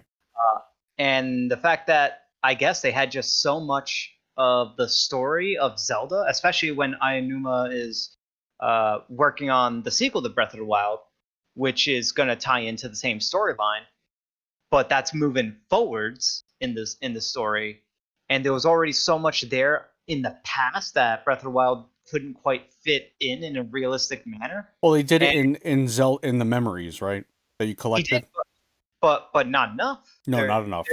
There's a lot of stuff there, and there's a lot of exciting stuff there. And the fact that he thought of, especially in the wartime stuff, right, incorporating that into Hyrule Warriors and leveraging that to Mm-hmm. such a tight degree, and yeah, that's it. Just shows that this is a much bigger, more important collaboration between Nintendo and the Warriors team, and this isn't something that it. I can easily see it reflected in the quality of the end game, the Calamity, Right. Hyrule Warriors Calamity something. Not necessarily the quality is definitely there, but I can also see it really heavily relying on the narrative, because it's actually telling a story that needs to be told. Do you know what I mean? Whereas in Hyrule Warriors, I mean, there was a very loose story there. Where this, like, there's something, a specific set of things that need to happen. So I think that narrative is very important in this game. Yeah, and they showed what was it in the trailer that came out the other day? They showed Impa, young Impa, Oh yeah, yeah, yeah. there alongside, and that is it's just beautiful stuff because Impa is in Breath of the Wild, but is this old Oh lady, right? yeah, And yeah. you get to see that 100 years of age, which, by the way, Nintendo, you messed up. You messed up storyline wise on Breath of the Wild. Very end, how could you? You should have did what I said you should have done. What's that? Oh, the only thing that would have perfected the story, even though the story's not like phenomenal or anything like that, it would have like really hit the ball home, was the ending for Breath of the Wild. It should have been Zelda, old lady Zelda. Not necessarily, because she's It's just 100 years later. right, but she's also fighting Ganon that entire time. Yeah, and she's aging that entire time. That's what they should have done. She aged while doing that. Is she 100 aging though? Well, no, clearly she didn't, but she No, should. she's not. No, she shouldn't have. She should have. Nope, I disagree. I think she should have. I think she should have aged and died. Right from old age in Link's arms, I would have cried like a baby. Oh, you're definitely right. It would have definitely pulled on a lot of heartstrings, but then we would have a very different Breath of the Wild too. We would, we absolutely would. But to not pull that off because of a sequel, that is where business gets in the way of creativity and art. But that's Yeah. why I would. You just want to kill people, kill the heroes. But apparently there's some bonus stuff if you order digitally. What do we got here? Bonus. Yeah. Go ahead.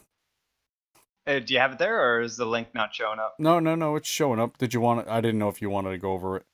You can go ahead. All right. So yeah, you get a bonus trading sword. Training sword. I don't know what these weapons do, but it's the wooden training sword in Breath of the Wild. If you It have does 1 damage. if you have save data from Breath of the Wild, you get this training sword. But there also is another one where you get a soup ladle.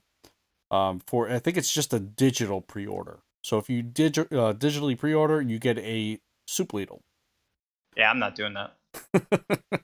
I don't pre-order my digital games. No, it's unnecessary, but I really hope there's some sort of physical edition or even collector's edition. Put a stupid freaking soup ladle in that. I'll still pre-order it. I'm never gonna get a Zelda game that isn't physical. Yeah. That's just silly. All right, so let's see. Rumorland, not doing it. I'm not falling for it. I'm not doing it. Not doing it. Okay. Well, apparently, Tom Holland is eyed to play Link in a Netflix Legend of Zelda. I don't think it's happening, and I don't want Tom Holland to do it. Next, we move on to listener questions. I have a listener question. That's because, oh my goodness, yes, I went to a Facebook group and I said, hey, listen, I'm recording an episode. It's going to heavily rely on a Nintendo Partner Showcase. So we got a question that has nothing to do with the Nintendo Partner. No, it kind of does. So this is on the Facebook group. Mike Dioshberg Jr. Are you guys okay with the new strategy that Nintendo is using to announce new games, or do you miss the longer quarterly directs of old? I know COVID is most likely the reason for this new method, but I miss the getting like 8 to 12 new things to look forward to at once. Here's my thing, if the Nintendo Partner Showcase is anything like what we just had, I'll take that monthly. But you got to take the good with the bad, right? So you'll end up with some real stinkers like we did the month before, but then you'll end up with this one. So, but I will say I do miss a lot of these bigger ones, because I think that's where Nintendo in their first party really shines, and we haven't gotten those. Even like the Mario 3D World, the All Stars, that's kind of like the last one we got, but that was more like a special event. We got a Pikmin just kind of drop a trailer type of thing. We've gotten a few of those where they just drop a trailer, sort of things. I don't like those. I don't like that. Yeah, that happened to Mario, the Paper Mario. Yes. Origami. Yeah, same kind of treatment. I don't like it. I don't like this direction. This is bad direction. I understand it's due to silly government lockdown issues, but this is not a trend that I would like Nintendo to continue. I will absolutely deal with it because I'm understanding, but yeah, this is not ideal. They're kind of not treating certain games like with Pikmin and Paper Mario. They're not giving it the full treatment that they kind of deserve, more or less, right? There's more fanfare when you have that bigger, grandiose presentation.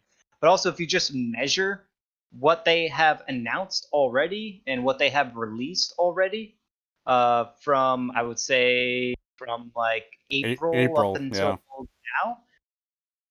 And if you combine all of that, it's still less than what we would have gotten for an E3. Oh, without a doubt.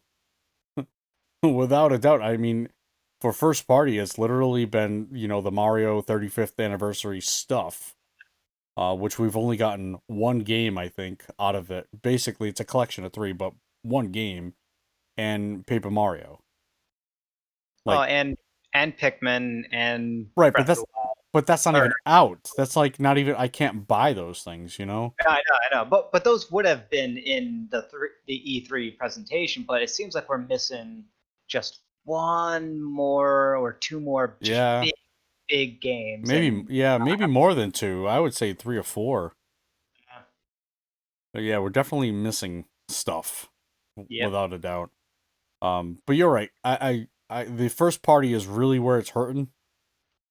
The kind of like the third party, their partner thing, like we're seeing. We're getting it's a little bit better. At least this one was. This one was a lot better actually. This recent one.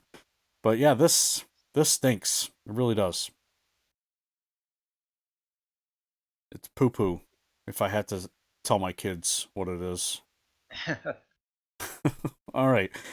So today is the 28th. I want to take a look into our future releases. I will say that It's definitely not that one that's listed there. it's not so no, it's not that one. I don't even know why that one's there. But I will tell you that it's not so good. We have Yeast Origin coming out October 1st at a price of $15.99. It's all right. It's an all right game. We have Warsaw. I think we've mentioned that a few times. It's kind of like the World War II Darkest Dungeon collaborative. That is coming out October 1st. And it Hey, is. Origin, that's a thing. Is it a thing, though? Yeah, I think that's gonna be pretty good. That's gonna be a fun game, especially for the price that they have it listed at least digitally. It's got a 20% discount, so that's gonna be a $16 game. I think that's worth it. Yeah, it's a $16 game. I don't know. It just looks like a PS1 era game that I have no interest in playing. I don't know. It's not for me. Okay. I think you said you've played it, right? Oh yeah. Yeah, it's just not for me. It does have that 20% discount at $15.99. Normally it's 20. Then we like I said, we have Warsaw, October 1st, 1999. Definitely a Darkest Dungeon not spin-off, but influenced. Let me see here. I lost my page. Oh no. I'm gonna skip over it's a retro classics collection from Data East. I don't know which game in there would be an RPG, but it's classified as an RPG, so we'll move on from there. I don't even know how many games that's gonna include, but it says collection number 1. There's a lot of games coming out October 1st. Holy cow. Orange Blood. This is another adventure sim game. I don't know. 20 doll hairs. It looks like it's got a what a, What are you sorting by? I can I sort by RPGs only and release date in reverse order. I'm looking Ah, decooldeals.com. how do I reverse that sort? You sort it again. You hit I sort by release date and then you hit sort by release date again. I did. I only got one game on October 1st, which is Yeast Origin. That's it. Oh man, it's so fun learning the internet, isn't it? Yeah. All right, well just follow along. Type in the game's name as I say them. You Doing Orange Blood, or I can link them in the article. How about I just do that?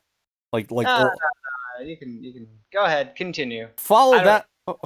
This is all behind the scenes stuff. Follow the link I just put there. Okay. I'm following. All right. There we go. Jeez. Wow. Are you new here? October Hey, 1st. Or Orange Blood. Let me read a description on this. All right. Oh, I like this. 1990X. No, 199X. That's the year. New Koza. It's the end of the 20th century on a historic timeline, different from that which we know. A man made island off the coast of Okinawa is humming with a dirty, exotic vibe, and it's awesome. Rust and faded concrete glisten in the morning sun and the late afternoon and late night neon showing off various faces of the island. So it dubs itself as a amazing soundtrack for kawaii soldiers, simple yet deep turn-based gunfighting. So this is a turn-based game? It does not look like a turn-based game, does it? the combat is side scrolly, and I see HP bar. I see whatever FP. I don't know what that other thing is. Looks like it has 3 or 4 different bars. Yeah. Of management. It's got 4 characters, so yeah, it does look like a traditional turn-based side-scrolly thing, but you Okay. got guns. You got It's like, guns. I can see yes, some sort of turn order thing. It's in a pixel art fashion. It's maybe cyberpunk colors. I don't know. I'm not even sure what to call this. The color scheme here. But I think it's maybe some cyberpunk sort of stuff. neon Yeah. pixel, neo pixel. All right. So yeah, Orange Blood. Take a look at that one.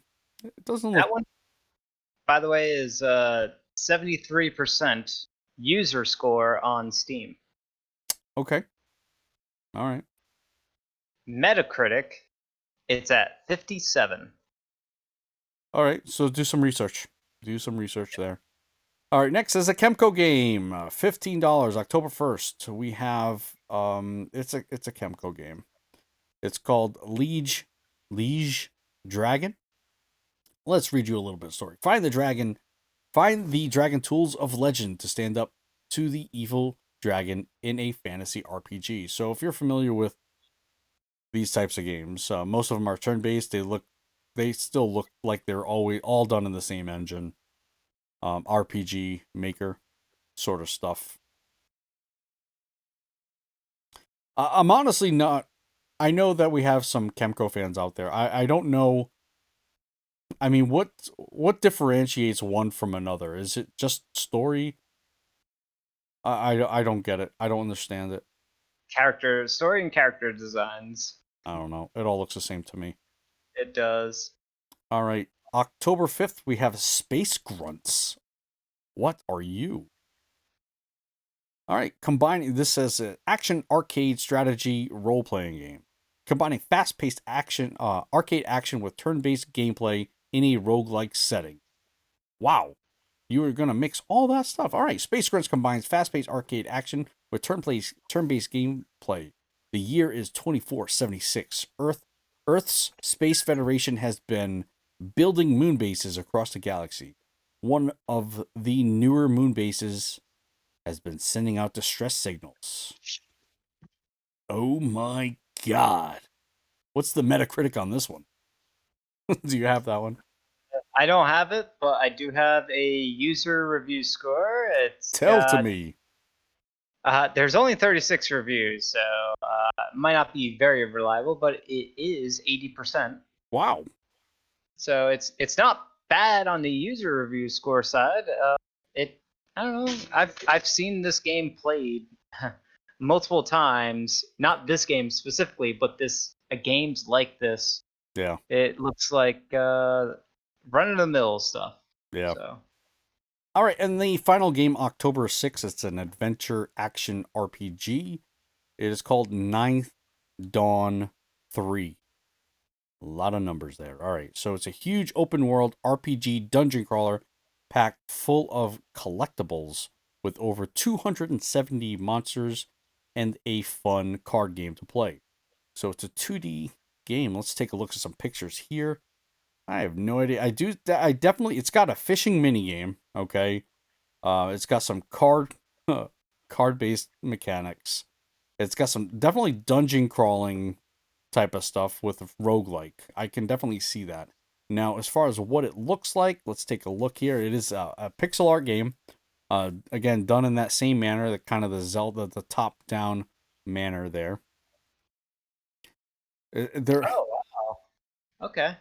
I wasn't expecting it to be real time in the movement. well, they did. That's because they mention. No, they didn't mention turn based. Okay. So it says hack and slash, so twin stick, so it's kind of the top down isometric. If I had to say, I'm getting like bad Diablo vibes here. Hmm. That's what I'm getting. Okay. But I could be wrong on the bad part. But it's if I had to describe it very very quickly, it's Diablo. Yeah, pixel art Diablo with fishing mini games and mini card games. Yeah, but actually, it's a little weird, but it actually doesn't look bad. It kind of looks like it could be good. You know, I'd have to see some action shots here. I'd have to see some gameplay. It's frantic. It's Okay. definitely going to be the kind of thing where it's isometric, top down, actiony. You got to dodge the bullets, the enemy bullets. You got to roll away. You got to strike the enemies. Make sure you're not getting surrounded too much. Okay. Kind of thing. The card game thing looks. I'm looking at the video of it right now. I don't know what's going on, but it doesn't look like it's related to the combat whatsoever. No, it does the fishing minigame. Right. Oh man. All right, so that's going to do it for some of our upcoming RPGs for the week. And that's actually going to wrap up the episode for today. Thank you so much for listening, and remember to send in your questions. Send in your... I'm going to tell you right now, I don't know why, but I've been having a tough time reading today. And it's extended beyond this. Like, even at work, I was just reading stuff and for work, and I'm just not I don't know what's going on. And maybe there's some cognitive function going on here. Yeah, maybe you got your head too close to your cell phone. Maybe the frequencies are scrambling your brain. Something is definitely happened. All right, so yeah, thank you so much for listening. And remember to send in your questions and comments. You can listen to the show each and every week at switchrpg.com, or you can subscribe on your favorite podcast app. If you listen on an app, please give us a rating and review. We want to climb up those charts. So your support there would be amazing. And finally, remember, you can head over to switchrpg.com for all your RPG needs on the Nintendo Switch. Until next time, see you around.